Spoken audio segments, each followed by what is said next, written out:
السلام علیکم ورحمۃ اللہ وبرکاتہ۔ آج میں آپ کو سورۃ نازیات کی ٹرانسلیشن آپ کو سنانے جا رہی ہوں۔ ٹھیک ہے، بسم اللہ الرحمن الرحیم۔ اللہ کے نام سے شروع جو بڑا مہربان اور نہایت رحم والا ہے۔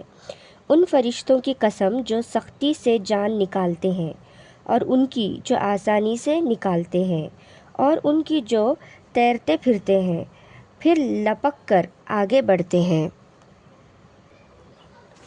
پھر دنیا کے کاموں کا انتظام کرتے ہیں کہ وہ دن آ کر رہے گا جس دن زمین تھر تھرا اٹھے گی، پھر اس کے پیچھے اور بھونچال آئے گا۔ اس دن خوف کے مارے لوگوں کے دل ہل رہے ہوں گے اور آنکھیں جھکی جا رہی ہوں گی۔ کہتے ہیں، کیا ہم الٹے پاؤں پھر لوٹیں گے؟ کیا جب ہم بوسیدہ ہڈیاں ہو جائیں گے پھر زندہ کیے جائیں گے؟ وہ کہنے لگے، یہ تو بڑا نقصان دینے والا لوٹنا ہے، وہ تو صرف ایک ڈانٹ ہی ہوگی۔ پھر وہ سب کے سب میدان حشر میں آ کر جمع ہو جائیں گے۔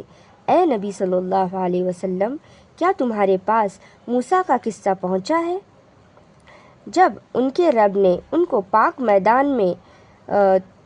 میدان طوا میں پکارا اور کہا کہ فرعون کے پاس جاؤ، وہ باغی اور سرکش ہو رہا ہے۔ پھر کہو، کیا تو چاہتا ہے کہ تو پاک ہو جائے اور میں تجھے تیرے پروردگار کا راستہ بتا دوں تاکہ تجھ کو خوف پیدا ہو۔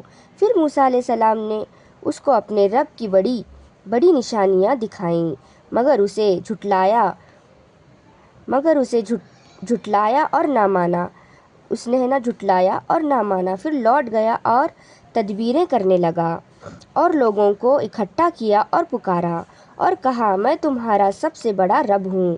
تو پھر اللہ نے اس کو دنیا اور آخرت کے عذاب میں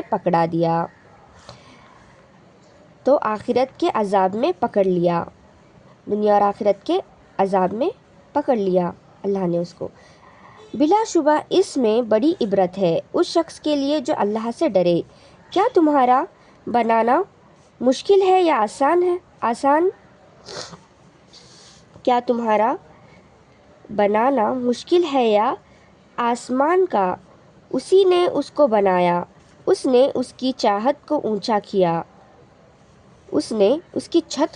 کیا، پھر اسے برابر کر دیا، اور اسی نے رات تاریک بنائی اور دن کو دھوپ نکالی، اور اس کے بعد زمین کو پھیلا دیا۔ اسی نے اس میں سے پانی نکالا اور چارہ اگایا، اور پہاڑوں کا بوجھ زمین پر رکھا۔ یہ سب کچھ تمہارے اور تمہارے چار پائیوں کے فائدے کے لیے کیا۔ تو جب وہ بہت بڑی آفت آئے گی، یعنی قیامت، اس روز انسان اپنے تمام کاموں کو یاد کرے گا اور دوزخ دیکھنے والوں کے سامنے کر دی جائے گی۔